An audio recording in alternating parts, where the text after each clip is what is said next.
深夜我点了一份外卖，骑手在距离5米时打了个电话，可我接通后，电话那头却一句话都没说。喂，有人吗？说话啊！没想到骑手却在这时私信我。不好意思，我是聋哑人，给您打电话是为了能第一时间通知您取餐。我刚准备去开门，眼前突然飘过几行弹幕：不要去开门啊！门外那个根本不是什么外卖员，是杀人犯啊！我被突然出现的弹幕吓了一跳，想要去开门的手猛地一抖，瞬间缩了回来。这是什么东西？什么杀人犯？与此同时，又有一大片弹幕在我眼前飘过。他给你打电话，是为了通过电话里的声音确认你是不是独居女性啊！真服了，每次惊悚文的主角都这么没脑子。这个外卖员明显就有问题，还要去开门。虽然我向来不爱信这些怪力神学，可眼前这些字却真真实实的漂浮在我面前。我来不及思考其他，只抓住了弹幕中的重点信息。现在我的门外正站着一个随时可以杀掉我的杀人犯。我警惕地贴在门前，屏住呼吸，透过猫眼向外望去，可外面的楼道里空空荡荡，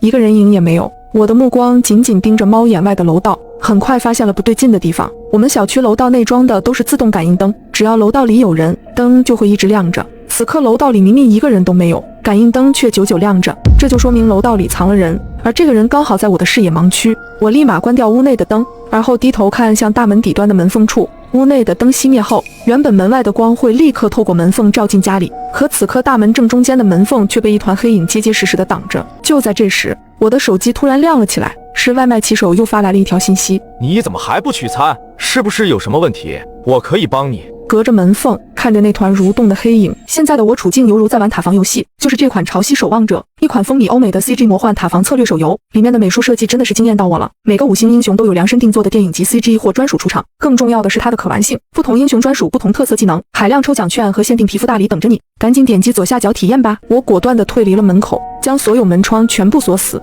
而后拿出手机就准备报警。就在这时，又有一大片弹幕在我眼前飘过，这女主开始长脑子了，居然没去开门，还只打关房间的灯来看门外杀人犯的影子，好聪明啊！但是女主作为第一个被杀害的受害人，如果她这时候没有开门，那后面的剧情就没法继续了。是啊，女主被害死后，男主伤心欲绝，才有了之后男主惊悚断案的剧情啊！看到这些漂浮着的字后，我心里猛地一颤，突然有一种不好的预感。果不其然，我手机上的报警电话还没拨出去，大门那儿传来一声冷笑，而后又传来几声轻微的摩擦声。下一秒，一把巨大的电动伐木锯瞬间穿透了房门，锯齿疯狂旋转着，发出令人胆寒的声响。而后猛地一用力，房门被彻底锯开，男人的身影逐渐清晰起来。他戴着黑色的口罩和帽子，我惊恐地往后退去，却发现自己已经退无可退。他缓缓举起伐木锯，用力一挥，我只感觉一阵剧痛。我发现自己竟完好无损地又站在了家门前。